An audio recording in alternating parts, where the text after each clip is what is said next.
नमस्कार दोस्तों, आज प्रस्तुत है सियाराम शरणगुप्त की कहानी काकी। तो कहानी प्रस्तुत है।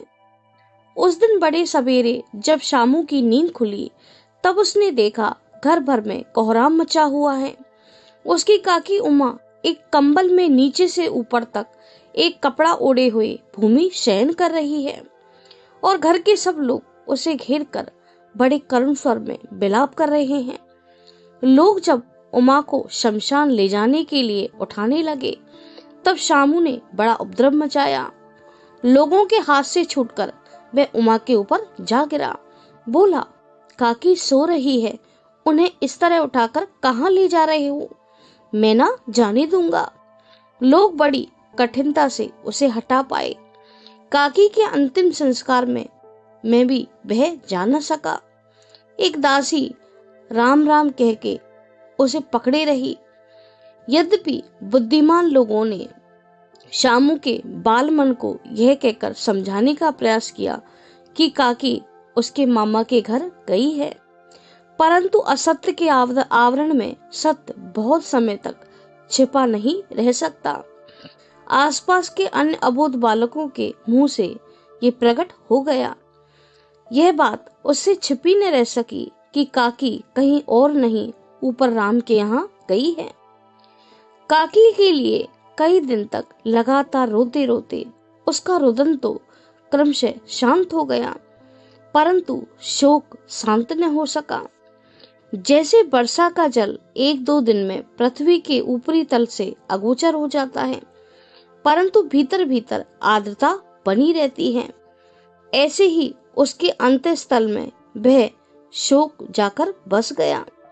वह प्राय अकेला बैठा बैठा शून्य मन से आकाश की ओर ताका करता। एक दिन उसने ऊपर पतंग उड़ती देखी। न जाने क्या सोचकर उसका हृदय खेल उठा। उसने विश्वेश्वर के पास जाकर कहा, काका मुझे पतंग मंगा दो। पत्नी की मृत्यु के बाद विश्वेश्वर अनमनस्क रहने लगे। बोले, अच्छा मंगा दूंगा, और यह कहकर उदास भाव से कहीं चले गए। शामू पतंग के लिए बहुत उत्कंठित था। वह अपनी इच्छा किसी तरह रोक न सका। उसने एक जगह खूंटी पर विश्वेश्वर का कोट टंगा देखा। उसने चुपके से इधर उधर देखा, फिर स्टूल को सरकाया, स्टूल के ऊपर खड़ा हुआ और कोट की जेब टटोली। भाग्य से चवन्नी मिल गई। सुखिया दासी का लड़का भोला रामू का मित्र था, जो उसी का समवयस्क था। दोनों में गहरी मित्रता थी। शामू ने भोले को चवन्नी देते हुए कहा, अपनी जीजी से कहकर गुपचुप पतंग और डोर मंगा देना। देखो अकेले में लाना, कोई जान न पाए। पतंग आई। एक अंधेरे घर में उसमें डोरी बांधी जाने लगी। शामू ने धीरे से कहा, भोला किसी से न कहो तो एक बात कहूं। भोला ने सिर हिलाकर कहा, नहीं किसी से न कहूंगा, कहो क्या बात है। शामू ने रहस्य खोला। बोला, मैं पतंग को ऊपर राम के यहाँ भेजूंगा। इसे पकड़कर हमारी काकी नीचे आ जाएगी। मैं लिखना नहीं जानता, नहीं तो इस पर उसका नाम लिख देता। भोला शामू से भी अधिक समझदार था। उसने कहा, बात तो बड़ी अच्छी सोची, परंतु यह डोर पतली है, इसे पकड़कर काकी उतर नहीं सकती। इसके टूट जाने का डर है। पतंग के लिए मोटी रस्सी होना बहुत जरूरी है। यदि पतंग में मोटी रस्सी हो तो सब काम ठीक से हो जाएगा। ये बात सुनकर शामू गंभीर हो गया। वह मनी मन सोचने लगा, मोटी रस्सी कैसे मंगाई जाए।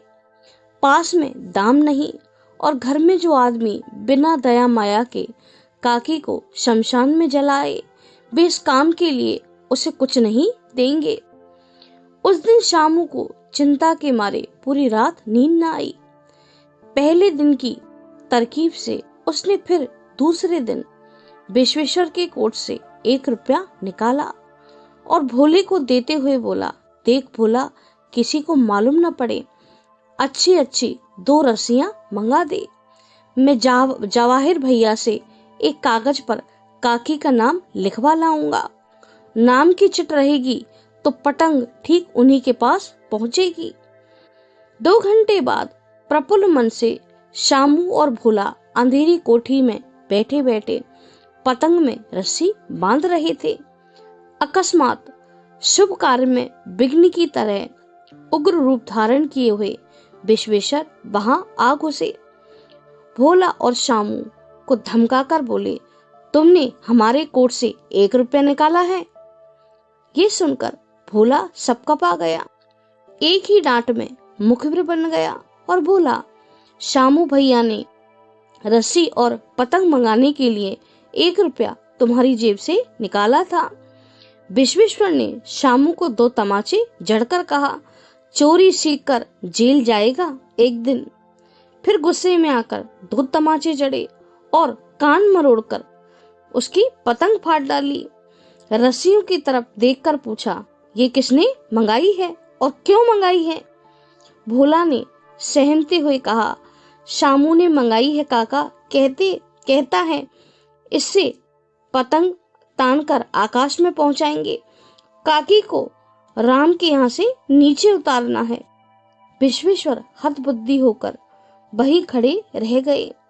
उन्होंने फटी हुई पतंग उठाकर देखी तो उस पर चिपके हुए कागज पर लिखा हुआ था काकी। थैंक यू दोस्तों। अगर आपको मेरी ये छोटी सी कहानी पसंद आती है तो प्लीज़ मेरे चैनल को लाइक करें और सब्सक्राइब करें।